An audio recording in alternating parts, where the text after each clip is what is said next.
Voilà ce que Jésus veut dire. Il veut dire, c'est moi qui parlais à travers le prophète Isaïe. C'est moi. Que là où vous êtes assis et que je suis devant vous, la parole qui était une prophétie, une promesse, est déjà une réalité. Il dit, je suis là. Je suis là.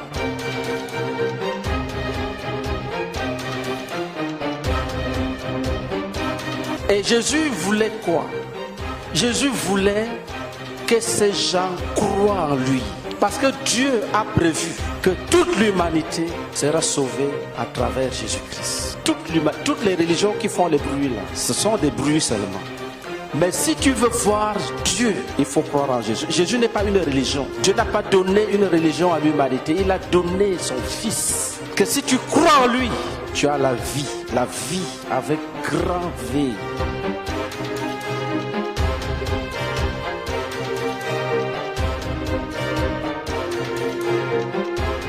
Vous savez, là où vous êtes assis, si quelqu'un te dit que tu ne crois pas, tu vas te fâcher. Chacun veut qu'on dise qu'il est gentil, il est doux, il va à l'église. Même ce soir même, tu te vantes, tu es venu à l'église. Et puis tu es content. Mais ceux qui écoutaient là étaient à l'église, dans la synagogue.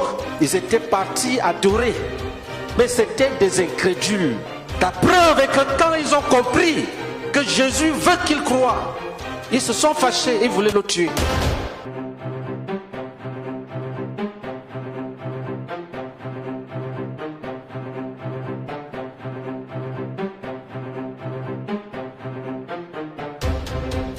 Des gens qui sont partis adorer Dieu veulent tuer le Fils de Dieu qui leur demande seulement de se convertir. Il leur dit, vous êtes incrédules. C'est comme ça qu'un jour Dieu était obligé d'envoyer son prophète ailleurs. C'est une veuve. Il ne vous a pas choisi. Il a dit, vous avez votre incrédulité là. Un lépreux est venu de la Syrie pour trouver la guérison en Israël. Alors que vous-même, vous étiez là, lépreux depuis des siècles. Quand Jésus veut ouvrir tes yeux, si tu ne t'humilies pas pour croire, pour dire, mais en réalité, je ne suis qu'un adultère, un menteur, un ivrogne, je dois me convertir. Si tu ne t'humilies pas, si tu dis, comme j'expose, je veux le tuer, ou alors comme tu dis, je ne viens plus dans cette église. Une femme m'a dit un jour que pasteur, moi je ne viendrai pas dans votre église. Parce que si je viens dans votre église, je risque de dire la vérité à mon mari. Elle me dit, là où tu me vois, j'ai des maisons et des terrains. Mon mari n'est pas au courant. Je ne viens pas chez vous. Si tu fais ça, tu meurs, tu vas à l'enfer. Tu vas à l'église, tu te masturbes. Baptisé, confirmé, tu te masturbes. Tu dois te convertir, c'est simple. Ne discute pas, ne te fâche pas pour changer d'église. Aller à une mosquée ou bien aller, je m'en vais chez les catholiques. Est-ce qu'il y a deux dieux? C'est un seul Dieu qui appelle l'humanité à une seule chose, se repentir et marcher avec lui.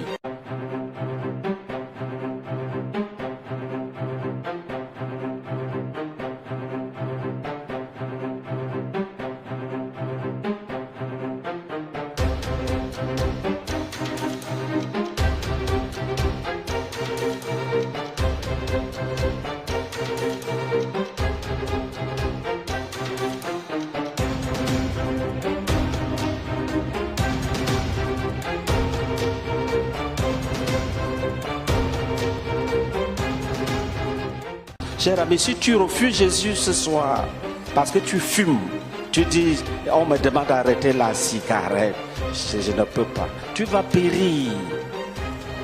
Je te dis la vérité, je ne te maudis pas. Il faut qu'on te dise la vérité. Dieu a dit que celui qui pêche va mourir.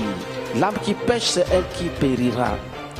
Qu'on ne te trompe pas que si tu meurs, on va prier pour toi, on va faire la messe zéro. Qu'on ne te trompe pas que si tu as un problème, tu donnes l'argent, Dieu va te bénir. Non. Là où tu es venu, nous n'avons pas besoin de ton argent pour te guérir. Tu donnes ta vie à Jésus, tu seras guéri. On m'a dit que quelqu'un a pris le livre que Dieu m'a rendu capable d'écrire. Les gens prennent l'enseignement qui est dedans et disent qu'ils brisent les liens des gens. Ils prennent l'argent aux gens, 45 000, 400 000. Eh mon ami, Père, bénis ces paroles ce jour. Si tu vois quelqu'un, dis-lui qu'on ne paye rien. Dis seulement on ne paye pas la délivrance. Vous avez écouté, je viens de prier que Dieu bénisse ce message-là. Et ce message-là va remplir la nation. On ne paye pas les grâces de Dieu. Il dit, vous avez reçu gratuitement, donné gratuitement. Et tu as payé combien avant que je ne continue? Je n'ai pas payé un seul sou. Quand je me suis retrouvé dans le bureau du pasteur Meunier, je n'avais pas d'argent sur moi. Quand il a vu l'urgence, il m'a donné le lutte brisement de liens gratuitement. On m'a rendu ministère gratuitement.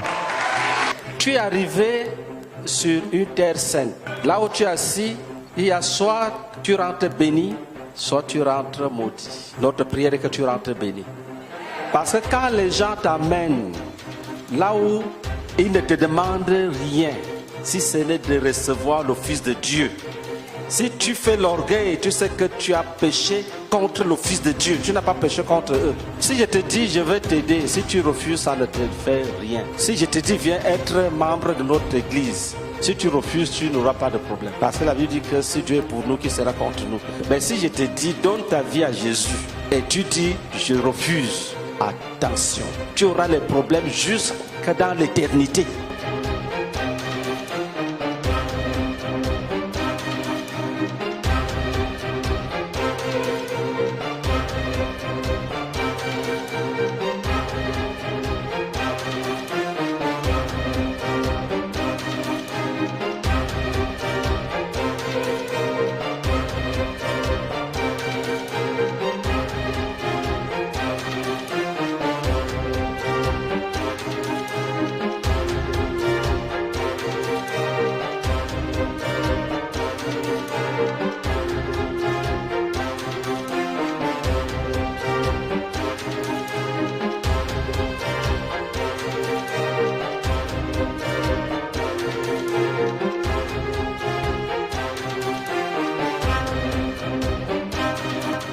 Il est vrai que ceux qui sont morts cherchent toujours les morts et les vivants cherchent les vivants.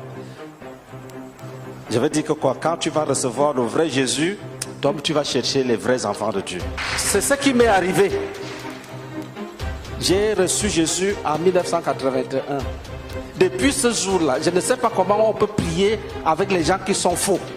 J'ai prêché au lycée, j'ai fait trembler le lycée. Je n'étais que d'élèves. Même les professeurs, quand tu donnes ton cours, si je suis là, ne t'amuse pas avec le nom de Dieu. Alléluia. Même les prêtres. Je me souviens de l'abbé Beauregard. Je lui ai demandé pourquoi les chrétiens de nos jours ne sont plus comme les chrétiens du temps des apôtres. Il ne m'a pas donné de réponse. J'ai compris qu'il fallait que je cherche la vérité.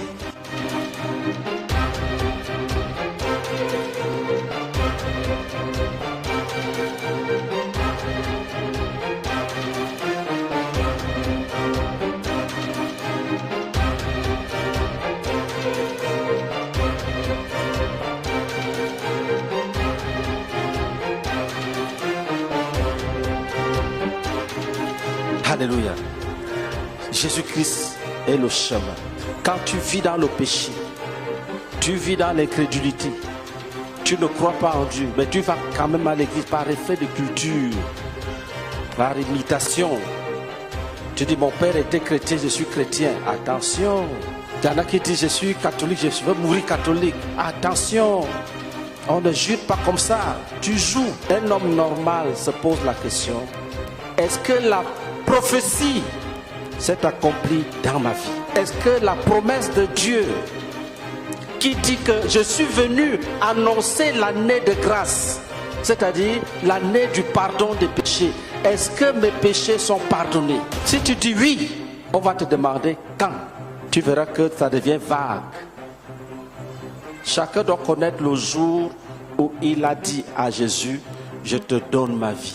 Je laisse la cigarette, je laisse l'adultère, je laisse le vol, je laisse le mensonge. Chacun doit savoir quand et comment il l'a fait. Il est dit que si quelqu'un est en Christ, il est un homme neuf, il est une nouvelle créature. Tu sais quand tu es né de nouveau. Si tu décides ici là, de laisser les masques, les traditions, moi je suis fait d'igname, fait de génération, ceci, cela, le vaudou, le koro, toutes ces traditions démoniaques, toutes ces coutumes-là doivent être abandonnées.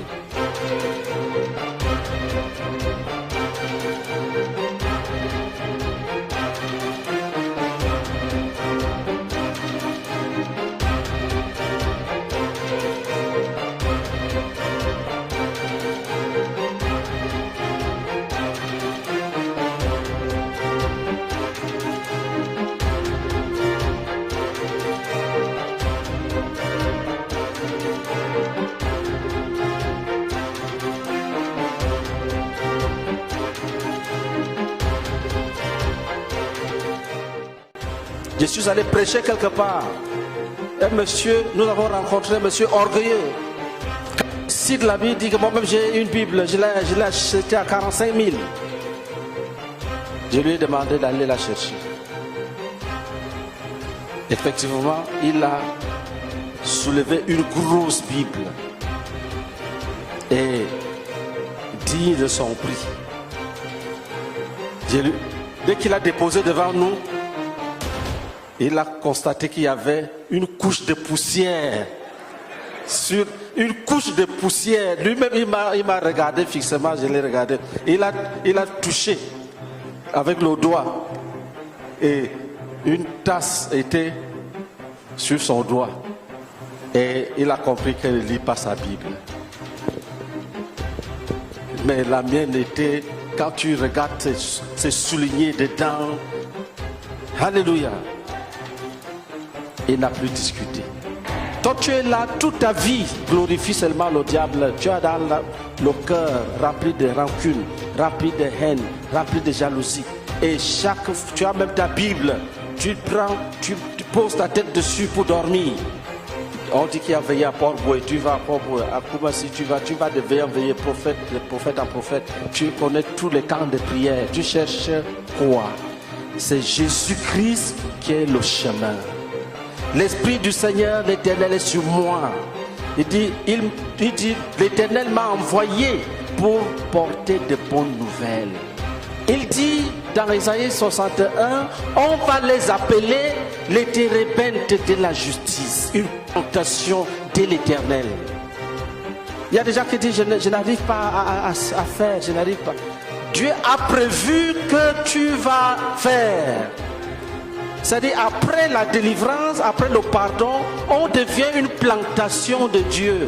On porte des fruits. Quand Dieu va dans sa plantation, il regarde les fruits et il est content. Ce n'est pas une déclaration que je suis converti. On doit observer les fruits de ta conversion.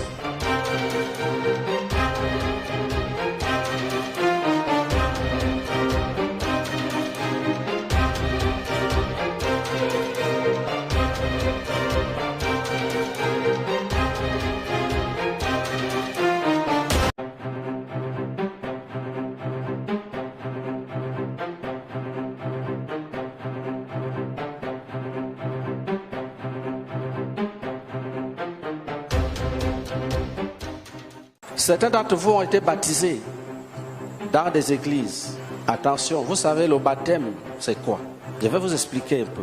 La Bible dit, le baptême est un engagement d'une bonne conscience envers Dieu.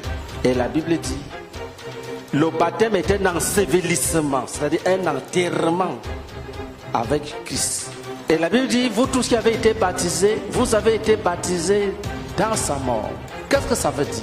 Un homme qui se repent de ses péchés, un homme qui décide que sa bouche ne va plus mentir, ses mains ne vont plus voler, ses pieds vont marcher dans des voies droites, son cœur va exalter Dieu, ne va plus vivre dans l'amertume, la haine, la jalousie, l'hypocrisie. L'homme qui décide de vivre ainsi, Dieu le considère comme mort au monde. Il est mort au monde. C'est-à-dire pour toi, le monde n'existe pas, tu es comme un cadavre. Ce sont ceux-là qu'on baptise pour dire, ils sont morts au monde, nous les enterrons avec Jésus. L'eau devient l'endroit où on simule l'enterrement. Donc tu vas dans la tombe avec Jésus-Christ et on te ramène à la vie pour que tu sortes de l'eau pour vivre une nouvelle vie. Donc le baptême, l'acte de baptême à lui seul est une déclaration de toute la doctrine du salut.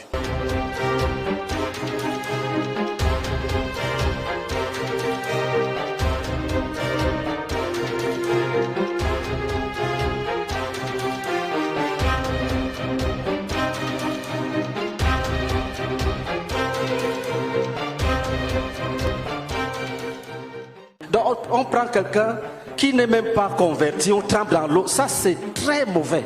C'est très dangereux. C'est pour cette raison que quand Jésus parlait aux pharisiens, il leur a dit, malheur à vous, scribes et pharisiens hypocrites, Parce que vous parcourez la terre et les mers pour faire un prosélyte. Mais quand il est devenu, vous en faites 2 fois fils du diable. Il y a des gens qui étaient même un peu bons étant des féticheurs ou bien des buveurs de bandits. Mais quand on les a amenés, on dit allons servir Jésus, on les a d'abord, ils n'ont pas changé et puis on a ajouté d'autres péchés dans leur vie. Avant, ils ne savaient pas danser au nom de Jésus en péchant. Maintenant, ils dansent Jésus en péchant. Mais avant même, ils ne savaient même pas qui est Jésus. Maintenant, ils demandent à Jésus de surveiller leur plantation. Jésus devient leur serviteur. Quand Jésus ne fait pas ça, ils murmurent, ils se fâchent.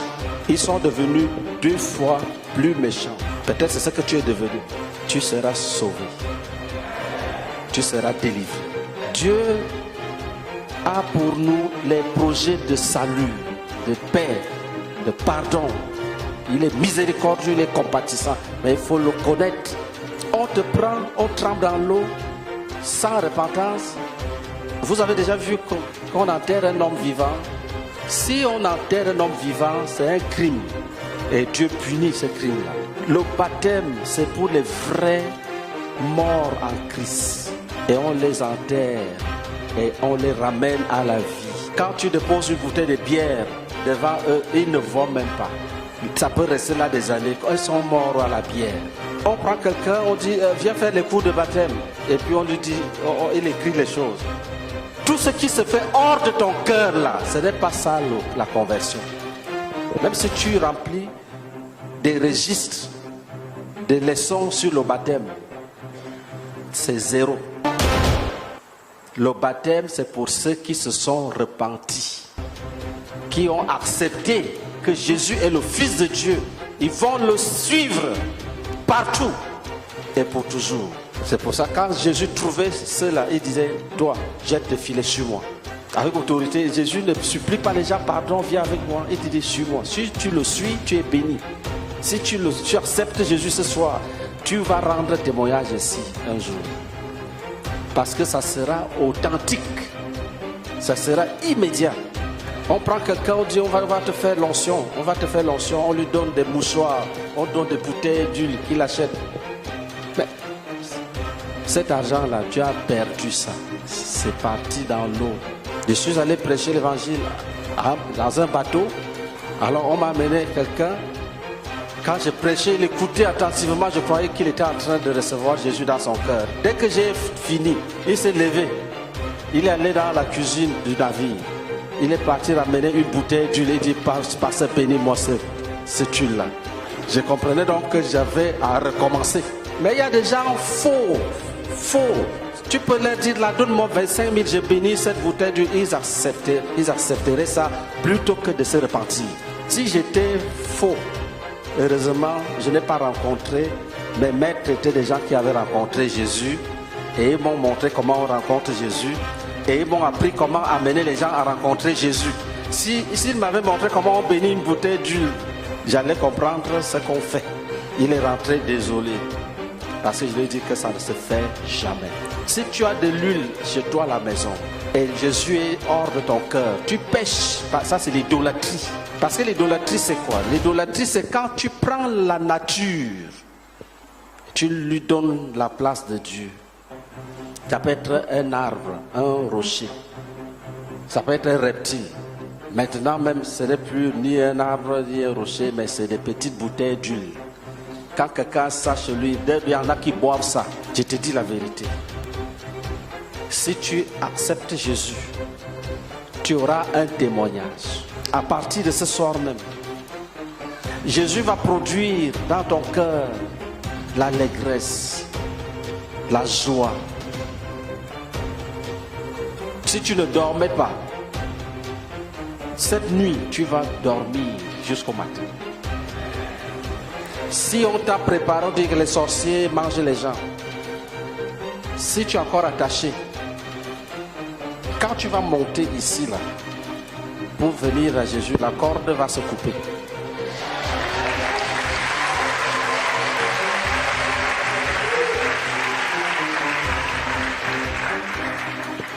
Peut-être tu ne connais pas qui est Jésus. Fouille dans le monde. Qui a déjà dit aux gens que j'arrive? Il n'est pas encore né, il dit j'arrive. Qui a déjà fait ça? Je viens de vous montrer par A plus B que Jésus, des milliers d'années avant, dit j'arrive. Et puis, il vient et dit aux gens, me voici. Et ça, c'est la vérité. C'était lui. Et il est là ce soir. Il a dit, comme le Père m'a envoyé, moi aussi je vous envoie. Celui qui vous écoute, m'écoute. Si tu écoutes ce soir, Jésus entre dans ta vie. On dit que les sorciers ont volé l'intelligence, ça te sera restitué. Et c'est vrai, ce sont des choses qui existent. Mais je te dis, Jésus va tout prendre pour te donner. Tu sais, ton problème c'est quoi? C'est que tu étais loin de lui. Tu n'étais pas avec lui. Ce qui cause ta ruine, Israël, c'est que tu as été contre moi, contre celui qui pouvait te secourir. Cher invité, je te dis la vérité. Il est vrai que tu as des problèmes. Tous les hommes que vous voyez là ont des problèmes. Même les gens que vous voyez dans les grosses voitures là, ils ont des problèmes. Mais ton vrai problème, c'est que tu es contre Jésus-Christ. Tu es contre celui qui peut te sauver. Tu me diras, je suis contre lui comment? Alors que je l'aime, peut-être tu as même une croix sur ton cou. Quand tu pêches contre le Seigneur. Le diable n'est pas saint. Quand tu pêches, ça ne trouble aucun démon. Parce que c'est leur nature. Tous les péchés sont contre Dieu. Si ce n'était que le diable, on verse la bière, on te jette dedans. Ça entre dans tes narines, tes oreilles. Lui, il est content. Mais Dieu ne veut pas. Les gens peuvent te tromper là, n'est-ce pas? Paul a dit, prends un peu d'alcool. Attention. Cherchez les gens qui connaissent les Écritures. Ils vont t'expliquer. N'écoute pas l'évangile des bandits. Ce qui cause ta ruine, c'est que tu pêches contre Dieu. Ce n'est pas ton problème qui est grand. C'est que tu pêches contre la personne que le Père a envoyée pour te délivrer. Il dit, venez à moi, vous tous qui êtes fatigués et chargés, je vous donnerai du repos. Toi tu dis, je ne veux pas. Pourquoi pas? Il y a un petit garçon derrière qui n'aime pas ton mari. Jésus a dit à une femme, va m'appeler ton mari. La femme lui a dit, je n'ai pas de mari. Et Jésus lui dit, tu as dit la vérité, parce que tu en as eu 5.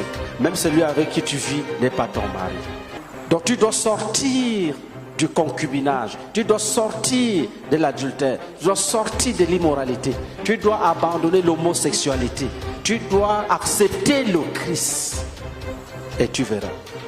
Le reste, même s'il faut que Jésus t'amène dans une clinique céleste, comme il a amené notre sœur, pour qu'on change ton cerveau là-bas, il va le faire. Même si tu as le VIH, Jésus peut décider qu'il t'amène là-bas, on change ton sang et les cellules. On n'a pas le temps, il y aura d'autres témoignages des gens qui ont été guéris du sida ici un jour.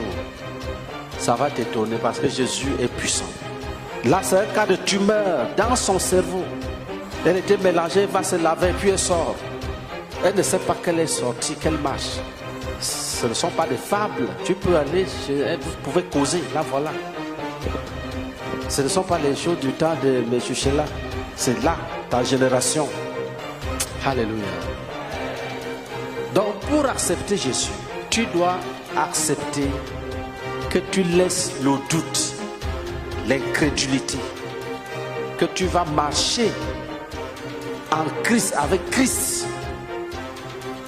Quand quelqu'un me dira je ne doute pas, quand on te dit que tu peux vivre sans mentir, est-ce que tu crois? Tu ne crois pas, c'est pour ça que tu restes dans le monde. Tu dis je ne peux pas croire parce que je ne peux pas rester sans mentir. Il y en a qui disent je ne peux pas croire, je ne peux pas rester sans chercher les femmes. Il y en a qui disent je ne peux pas croire, je ne peux pas arrêter la boisson. C'est ça qu'on appelle l'incrédulité. Pendant ce temps, dans la même génération, quelqu'un se lève et dit j'étais buveur, j'étais bandit, je suis mal délivré. Vous avez écouté les témoignages. Alors là, quand c'est comme ça, il faut faire attention. Ça veut dire que la sagesse ne t'habite pas. Tu vas donner ta vie à Jésus ce soir. Le diable va aller se débrouiller dans les déserts. Il va laisser ta vie libre. Même si c'est toi-même qui as signé des pactes, quand tu vas te lever, tes paroles que tu as données là-bas, Jésus va les annuler. Jésus a envoyé ses disciples chercher un anon. Il dit, quand vous allez arriver, vous allez le détacher. Si quelqu'un s'oppose, dites-lui seulement que le maître en a besoin. Ne discutez pas. Dites-lui seulement que le maître en a besoin. Alléluia. Et ils ont commencé à détacher l'anon. Les gens ils sont effectivement venus. Ils ont dit, le maître en a besoin. Ils ont laissé. Parce que l'univers connaît Jésus. L'humanité connaît Jésus. Alléluia. Tous les anges de Dieu, tous les démons de Satan et Satan lui-même connaissent Jésus. Quand Jésus va poser sa main sur toi, personne ne pourra plus te revendiquer. Le maître en a besoin. Dis, le maître en a besoin. Et si tu es invité, dis à Satan que Jésus a besoin de moi. Et tous les invités crient, Jésus a besoin de moi. Vous voyez, tous ces petits démons-là commencent à prendre leur place normale. Acclamez pour Jésus-Christ. Alléluia. Tous les frères disent, Satan, Jésus a besoin de ses âmes. Je vois dans mon esprit comment le diable est désolé. Maintenant, si tu veux donner ta vie à Jésus, lève-toi seulement, tu viens devant.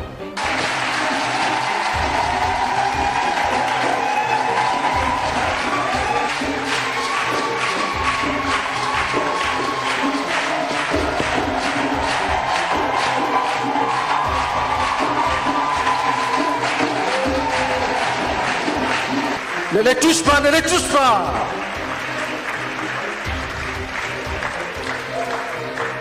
Ne les touche pas, ne les touche pas. Lève-toi et viens. Viens, ne perds pas le temps, c'est le jour de ton salut.